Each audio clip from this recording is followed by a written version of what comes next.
Welcome to Sassy, Soulful, and Sensitive, the podcast for introverts, empaths, and highly sensitive people. I'm your host, Cam Nichols, and I'm here to guide and explore with you how to tune into your intuition, step into your radical self, and find your voice.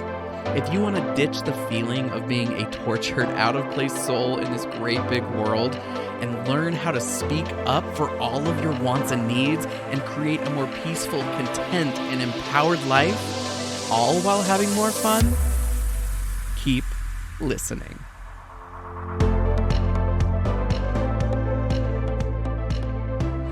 Hello, my beautiful friend. Hope you're having a great day, week, month, just a great life. I want to invite you to grab a cup of tea, cup of coffee, your beverage of choice, and just enjoy this time that we're going to spend together.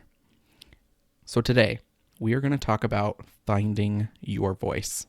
We're going to talk about what it means, why it's important, what stops us from finding, accessing, and using our voice, and just talk about how to overcome it a little bit. So what does finding your voice mean?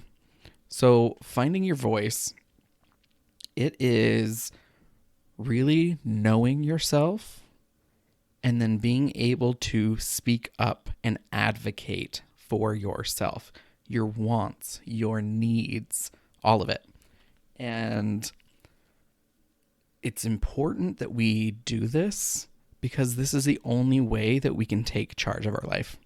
Like, we as empaths and sensitives and introverts, it's really easy for us to feel like we're on the back burner, right? We're the wallflowers. We don't seek attention.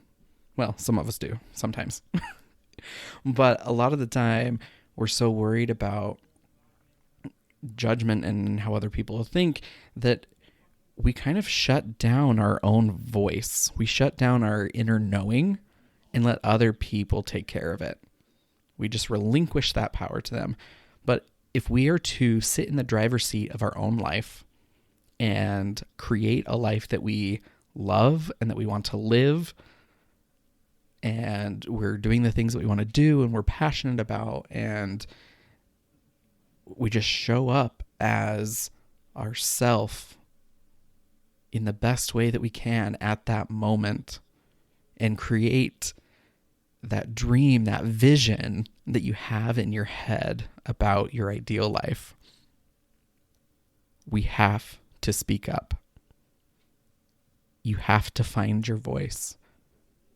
And that's what I'm here for. I want to help you find it. I want to help you learn how to use it and utilize it, because when we find our voice and we're speaking up for our wants and needs, those are things called boundaries, right? We are willing to set boundaries in our relationships. We are willing to communicate our likes and dislikes, our wants and needs, our annoyances, and honestly, just kind of communicate our emotions and where we're at.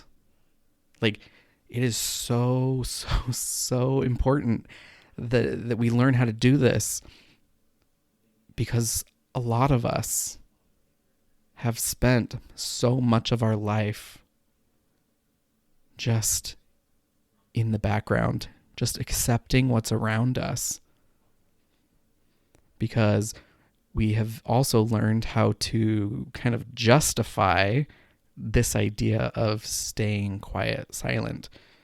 Don't create controversy, avoid confrontation, stay safe in our own little bubble. I don't want to cause waves, right? So those are some of the things that like stop us, right? It's just like those kind of thoughts, they're like intellectualizations, if you will. Like, that's one of the things that stops us, right? This is where we kind of go into overthinking. This is where we really get into our heads and we actually disconnect from our body. And our body is where it's at, right? We are emotional people. We are emotional beings, and emotions are felt in the body. That is where intuition comes from, right? So if we're all up in our head, we're going to miss out what's going on in the body. So another way that we do this, that stops us basically from finding or utilizing our voice, is this idea of dismissing our own experience. And you can probably think of 100 ways about how you do this. And it's essentially what this is you feel something. Oh my gosh. Okay. We're going to be all over the place today. Like, if you haven't learned that so far by episode 3, just buckle up. Okay. So, dismissing our own experiences and emotions. This shows up when we are trying to people please other people, right? So we don't want to cause confrontation. So let's say, let's talk about dishes, dirty dishes. Okay. So someone in your household leaves a dirty dish in the sink and you see it and it bugs the shit out of you. But you're not going to say anything. You're just going to be angry about it. Because if you were to say something, that could cause a fight. That person will think you're mean. That person won't appreciate you anymore. Something along those lines, right? That is dismissing your own anger. Because you have every right to speak up to this other human that used this dish as another human that they can take care of, right? They're not like some people, as I'm saying this, like some of the things that are coming to my mind are like, okay, but what about like little kids and stuff? Like, we're not talking about babies who can't wash their own dish. Like, none of that, right? We're talking about human beings that are old enough to physically take care of themselves and take care of the things around them in this example.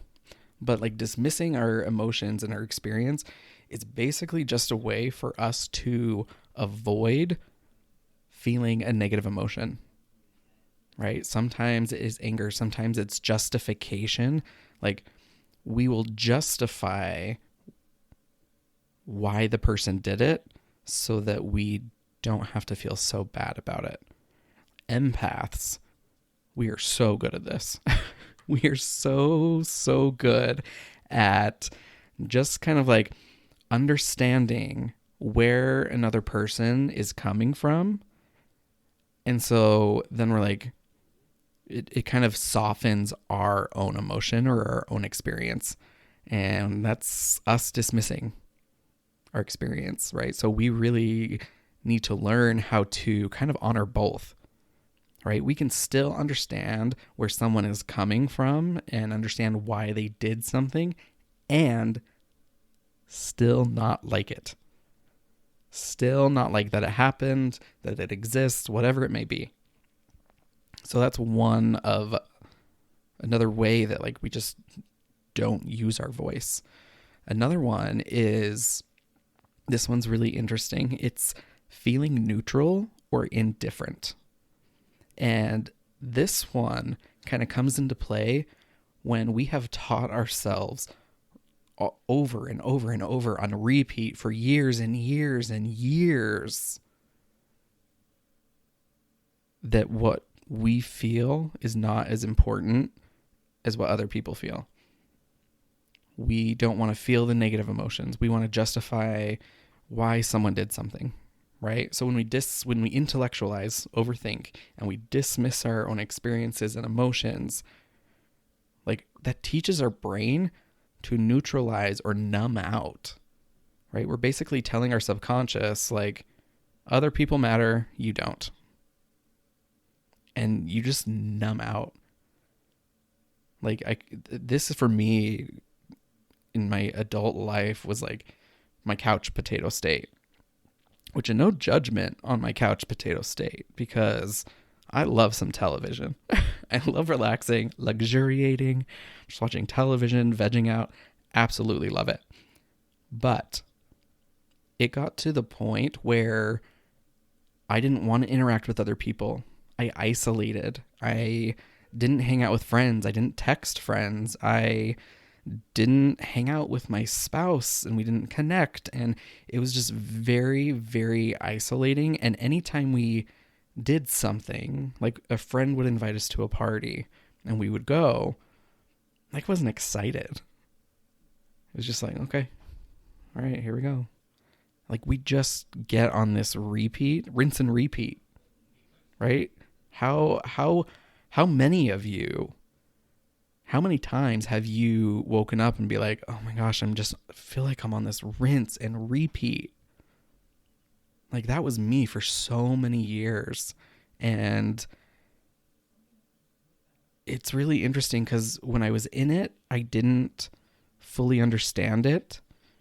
But since I've come to coaching and learn about emotions and done a lot of self-healing work and worked with other people, I look back with so much sadness. Like that way of living where everything is just kind of numb. There's no excitement. Like, you're so afraid of negative emotion, you can't even let in positive emotion. Like, I just look back and, like, if you could see me right now, like, I kind of want to cry because it's heartbreaking to think about. And if you're there and you're listening to this, please know that with support, it doesn't have to be that way. You can learn to feel immense positive emotion and learn how to deal with the negative emotion. Because when you learn how to deal and process and feel negative emotion, which it never feels pleasant, like, let's not tell any lies or pretend. Negative emotions don't feel good, but they don't have to be a problem. And so if you're in the numbing out couch potato state, just know it's not permanent. It's okay to take this rest for yourself. It's okay to be where you're at. And when you feel called, please reach out to me, another coach, a therapist, a friend, whoever, because this is not a way to permanently live your life. And I say that also not wanting to put any judgment on you for being there. Like, you are in that spot for a reason.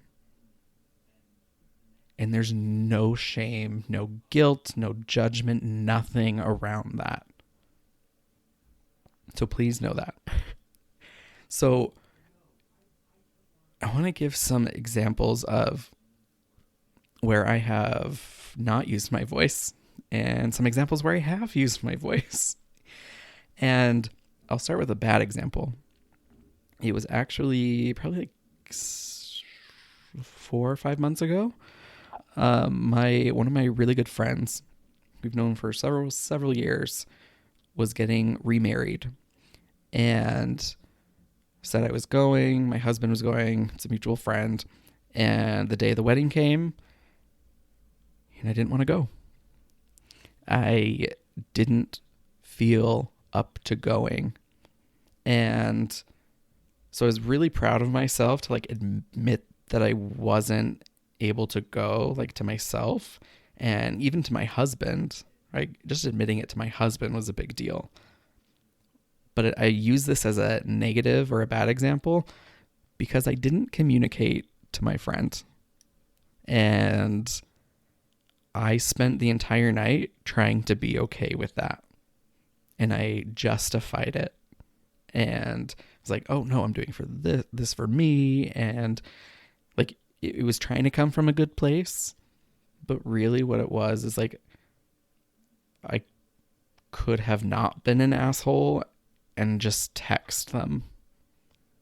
Be like, I love you. Please know this has nothing to do with you. I hope your day is great. I hope your evening is great. I just won't be able to make it tonight.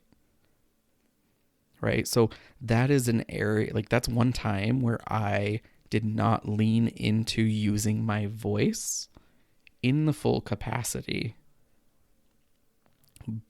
But again, there's also a tiny little good part in that I felt confident enough talking to my husband about it, because that kind of leads into some other examples.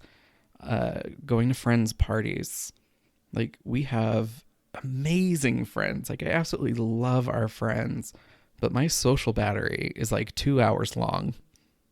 2 hours in a group of people of like 4 or more. Like, I'm done. I have gone to parties and I have fallen asleep on the floor. I just get so overwhelmed that I'm just like, I'm out, guys. You guys have fun. And I sleep on the floor at the party. This legit happens like all the time. And so in 2022 and now into 2023, like I have worked to speak up to my husband and like make plans with him before we go. Like, before we leave the house, it's like, okay, we're going to check in at 2 hours, or okay, we're only going to stay this long, and we're going to tell our friends about it. We're going to let them know we can only stay like this late. But just being able, like, before 2022, like, I couldn't even talk to my husband about it. And so I felt obligated to go to this party, which I love them. I still don't want to go to the party. I'm an introvert. Like, give me some food, a TV, book, tea. Like, let's just stay home and cuddle. But my husband is not like that. He likes his social interaction a lot. And so I just felt obligated. So I already had like this resentment kind of build up, because I was like, I don't want to go, but like I want to be supportive. But then I would just like, that resentment would just continue to build and build and build the longer that I stayed at the party and my social battery was run out. Right. And to the point where it would get to the point where I get so overwhelmed that I decide to like go find a corner and sleep, or like lay down and pet the animal. Because who doesn't love animals at a party? Oh, it's my favorite. I love like animals. Just love them. Squirrel, which is also another cute little animal. But no, like I wanted to share those examples because like our human brains are just so fucking weird. Like we want to justify, right? Especially as introverts, empaths, and HSPs, like we will justify someone else's experience and dismiss our own. We will overthink a situation, which is actually the draining part of our energy, rather than just speak up for what we want or what we need. And so that's what I want to invite you to do, is really think about where you can speak up more for what you want, what you need.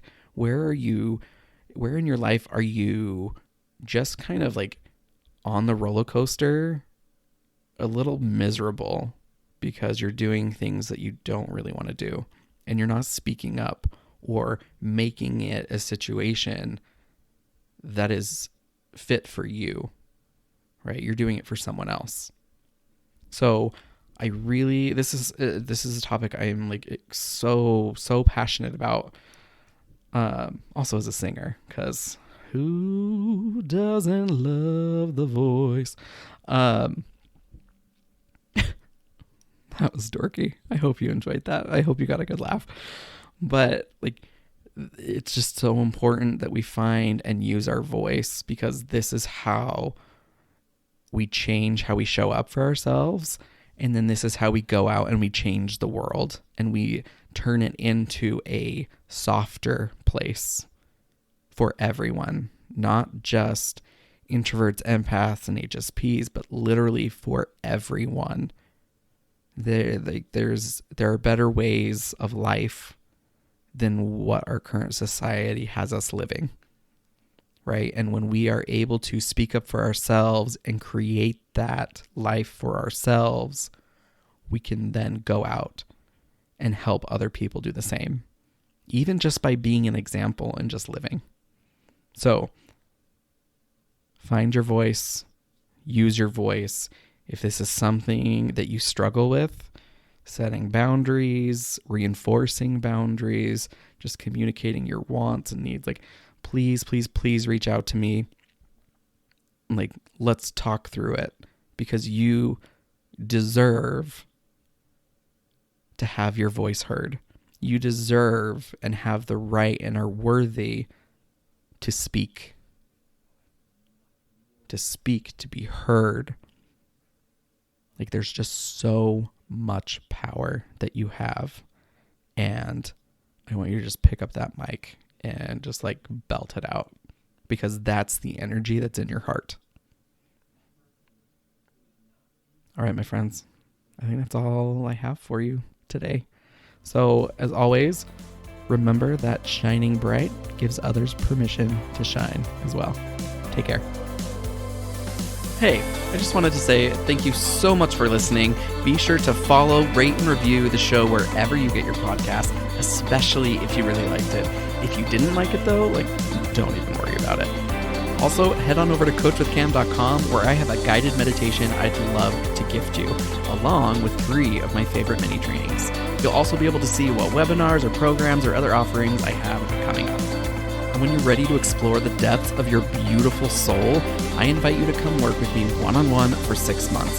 This is where you discover and harness the magic that already exists within you, your voice, so you can create whatever the hell it is that you want on your terms.